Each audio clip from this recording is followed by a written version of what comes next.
Rajasthan north India का वो state है जहां इतिहास ने कई बार करवट ली, जहां राजपूत राजाओं की वीरता के किस्से गढ़े गए, जहां भारत ही नहीं दुनिया के सबसे बेहतरीन किले आज भी चट्टान की तरह अड़े खड़े हैं। यहाँ संगीत, नृत्य और कला सदियों से पनपते रहे हैं। राजस्थान के जयपुर, उदयपुर, जैसलमेर और जोधपुर जैसे शहर अपने आप में हजारों कहानियों के गवाह रहे हैं। लेकिन जिस तरह हर सिक्के के दो पहलू होते हैं, वैसे ही राजस्थान में भी जहाँ एक तरफ खूबसूरती है तो वही दूसरी तरफ यहाँ कई ऐसे राज है जो सदियों से यहाँ की रेतीली जमीन के नीचे दफन है। एक ऐसी ही कहानी जैसलमेर से करीब 18 से 20 किलोमीटर दूर बसे एक गांव की है, जहां घरों की चार दीवारी तो बनी है लेकिन उनमें रहने वाला कोई नहीं, जहां मंदिर तो है लेकिन उनमें मूर्तियां नहीं। कभी ये गांव आबाद और खूबसूरत था, जहां पालीवाल ब्राह्मण रहते थे। यहाँ रौनक थी, जिंदगी थी, बच्चों की हंसी गूंजती थी। लेकिन कहते हैं एक रात में सब कुछ बदल गया। एक ही रात में गाँव के लोग अपने घर, अपने मंदिर, अपने खेत सब कुछ छोड़कर कहीं चले गए और फिर कभी लौट कर नहीं आए। जाते जाते वो लोग इस जगह को श्राप दे गए कि ये गांव फिर कभी आबाद नहीं हो पाएगा। इसके बाद इस गांव की गलियां सन्नाटे में डूब गई। तब से 200 साल हो गए और ये गांव आज भी वीरान पड़ा है। यहाँ जिसने भी बसने की कोशिश की उसका सब कुछ बर्बाद हो गया। ये कहानी है भारत के सबसे हॉन्टेड माने जाने वाले गाँव कुलधरा की, जहाँ सूरज ढलने के बाद कोई नहीं जाता, जहाँ हवा भी फुसफुसाकर चुप हो जाती है, जहाँ रात के सन्नाटे में अक्सर कदमों की आहट, औरतों के रोने की आवाजें और बच्चों की किलकारियां सुनाई देती है। मेडिवल एरा में जैसलमेर से करीब 350 किलोमीटर दूर मारवाड़ के पाली क्षेत्र में हजारों ब्राह्मण परिवार रहा करते थे। ये गौड़ ब्राह्मण थे जो पाली में रहने के कारण पालीवाल कहलाए। पालीवाल ब्राह्मण व्यापार करते थे और इन्होंने बड़े इलाके में अपना कारोबार फैला रखा था, जिस कारण ये काफी रिच थे। ये लोग राजा को सबसे ज्यादा टैक्स दिया करते थे, जिसके चलते पूरे इलाके में इनकी धमक थी। कहते हैं कि साल 1268 में राठौर राजा राव सिंह, जिनके पूर्वज कन्नौज के राजा रहे थे, उन्होंने अपना किंगडम मारवाड़ तक फैला लिया। वैसे तो पालीवालों के पास कोई कमी नहीं थी, लेकिन उन्हें वेस्ट से हमला करने वाले मुस्लिम इन्वेडर से अक्सर खतरा बना रहता था। इसलिए उन्होंने राव सिंह से रिक्वेस्ट की कि वो उनकी उन लुटेरों से रक्षा करे। राव सिंह ने उनकी रक्षा का वचन दिया और जब जब पालीवालों पर संकट आया तब तब राव सिंह ने पालीवालों की प्रोटेक्शन के लिए युद्ध लड़े। लेकिन 1273 में राव सिंह एक जंग लड़ते हुए वीर गति को प्राप्त हो गए, जिसके बाद पालीवाल ब्राह्मणों समेत पूरे मारवाड़ पर मुस्लिम इन्वेडर्स का खतरा मंडराने लगा। मुस्लिम इन्वेडर्स ने लूटपाट मचा दी और पालीवाल ब्राह्मण्स की भावनाओं को चोट पहुंचाने के लिए पालीवालों के गांव के तालाब में, जहां से वो लोग पानी पीते थे, उसमें एक गाय को मारकर डाल दिया। पालीवालों ने उन लुटेरों की सेना के खिलाफ युद्ध छेड़ दिया, लेकिन वो हार गए और कई पालीवाल मारे गए। जो लोग जिंदा बचे उन्हें पाली छोड़ने के लिए मजबूर होना पड़ा। पाली छोड़कर ये लोग राजस्थान के अलग अलग हिस्सों की ओर निकल पड़े। इनमें से कुछ लोग जैसलमेर पहुंचे, जो अपनी शानदार हवेलियों के लिए जाना जाता था। वहां जैसलमेर के महारावल ने जैसलमेर से करीब 18 से 20 किलोमीटर दूर एक जमीन दी ताकि वो वहां नई बस्ती बसा सके। इस रेतीली जमीन पर नए सिरे से बस्ती बसाना बेहद मुश्किल था, लेकिन पालीवाल विद्वान, मेहनती किसान और अच्छे व्यापारी थे। उस दौर में इंसानी बस्तियों की बसावट पानी पर निर्भर करती थी, जहां नदी होती थी। जैसलमेर के 50 किलोमीटर के दायरे में काकनी नदी बहती थी, इसलिए इस नदी के किनारे पालीवालों ने अपने गांव को न सिर्फ बसाया बल्कि हर तरह से संपन्न भी बनाया। यहाँ गर्मी बहुत थी, इसलिए उन्होंने मिट्टी और चूने से खूबसूरत जालीदार झरोखों वाले बड़े बड़े घर बनाए। रेतीली धरती पर उन्होंने advance water management system develop किया और यहाँ बावड़ियां, कुएं और सिंचाई के लिए नहरें बनाई। और देखते ही देखते जो जमीन कभी रेतीली और बंजर हुआ करती थी, वहाँ हरे भरे खेत लहलाने लगे। ये लोग धान और गेहूं जैसी क्रॉप्स किया करते थे। पालीवाल ब्राह्मण आर्ट लवर भी थे, इसलिए ये मिट्टी के सुंदर बर्तन रखते थे जिन पर सुंदर डिजाइन हुआ करते थे और दीवारों पर भी ब्यूटीफुल कार्विंग्स होती थी। यहाँ हिंदू रीति रिवाज फॉलो किए जाते और होली, दिवाली जैसे त्योहारों पर तो गांव की हर गली चमक उठती। इस ब्यूटीफुल और वेल स्ट्रक्चर्ड गांव को उन्होंने कुलधरा नाम दिया, जो साल 1291 तक बस गया। पालीवाल ब्राह्मणों ने सिर्फ कुलधरा गांव को ही नहीं बसाया, बल्कि इसके आसपास उन्होंने 83 गांव और बसाए। इस तरह जहां कभी सिर्फ पत्थर और रेतीली जमीन हुआ करती थी, वहां अब सुंदर गांव और बाजार बसा दिए गए थे। खून पसीना एक करके पाली की तरह ये लोग यहाँ भी समृद्धि की ओर बढ़ने लगे।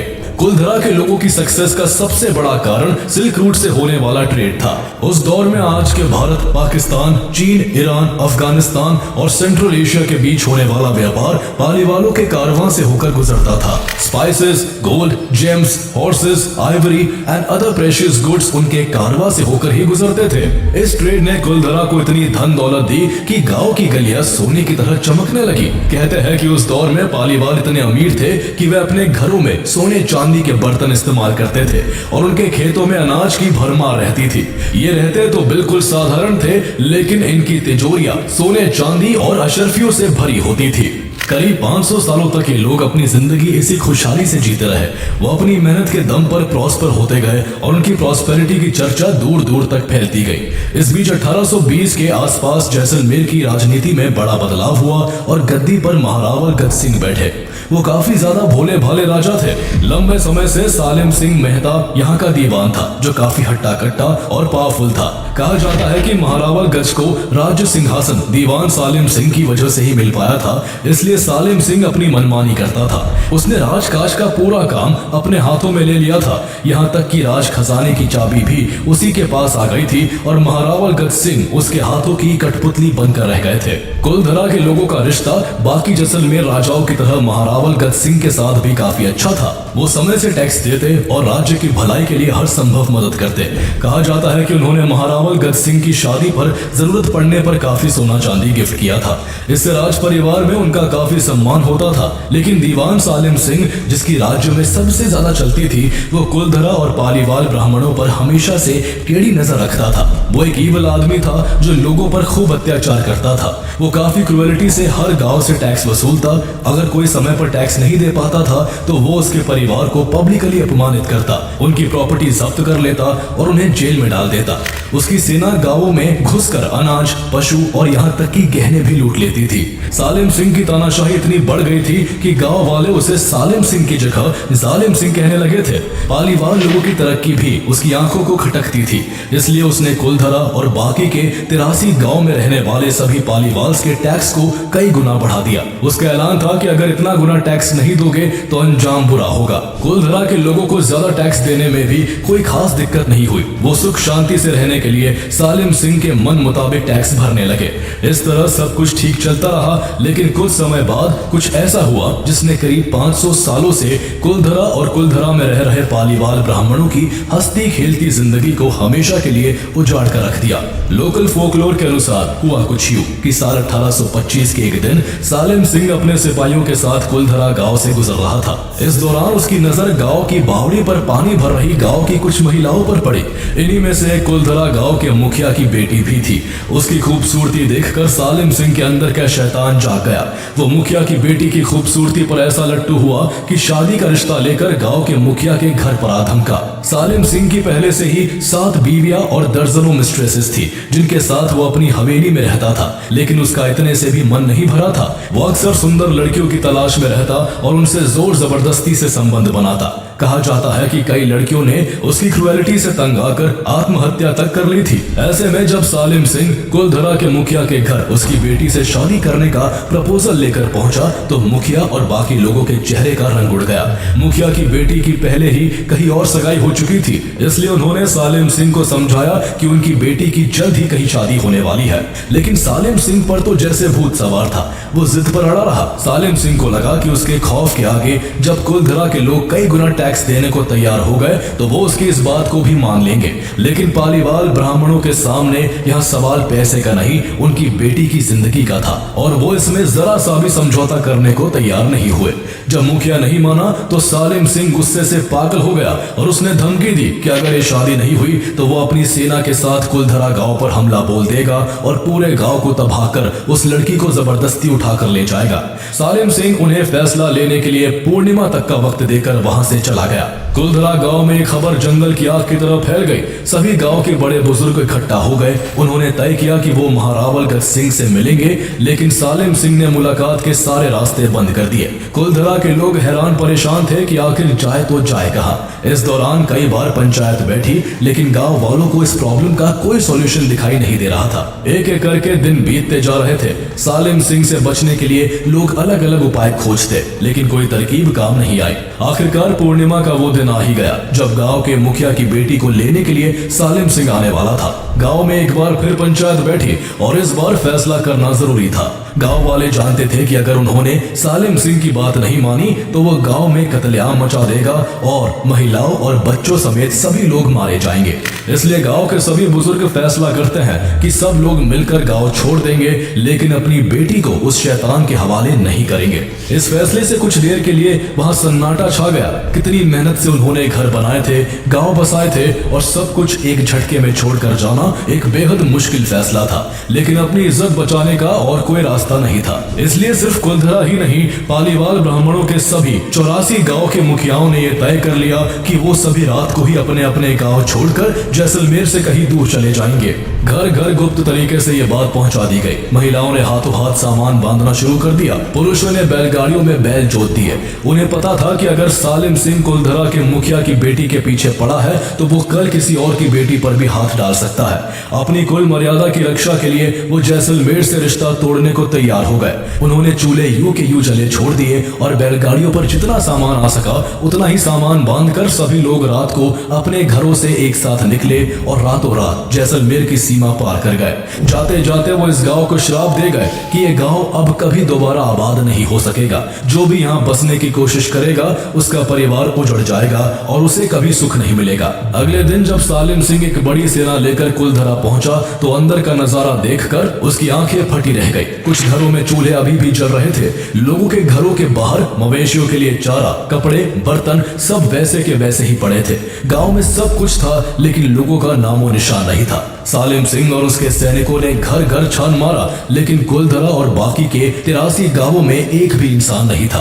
कुछ था तो सिर्फ सन्नाटा। इससे वो बुरी तरह से बौखला गया और खाली हाथ अपनी हवेली में लौट आया। सालिम सिंह इस बात को कभी नहीं भुला सका कि पालीवालों ने उसके आगे झुकने से बेहतर अपनी जमीन जायदाद को छोड़ना समझा। ये उसके लिए एक करारी हार थी। इसके कुछ समय बाद सालिम सिंह की भी मौत हो गई और उस श्राप के बाद कुलधरा की गलियां हमेशा के लिए खामोश हो गई। इसके बाद सालों बीत गए, पीढ़ियां बदल गई, लेकिन कुलधरा नहीं बदला। गुजरे वक्त के साथ जहां आसपास के लगभग सभी गांव फिर से बस गए, लेकिन कुलधरा आज 200 साल बाद भी वैसे का वैसा वीरान पड़ा है। कहा जाता है जिसने भी यहाँ बसने की कोशिश की उसका परिवार उजड़ गया। कई लोगों के घर बार तबाह हो गए, किसी की मौत हो गई तो किसी का मानसिक संतुलन खो गया। आसपास के लोकल लोग बताते हैं कि रात के सन्नाटे में कुलधरा के खंडरों से अक्सर कदमों की आहट, औरतों के रोने की आवाजें और बच्चों की किलकारियां सुनाई देती है।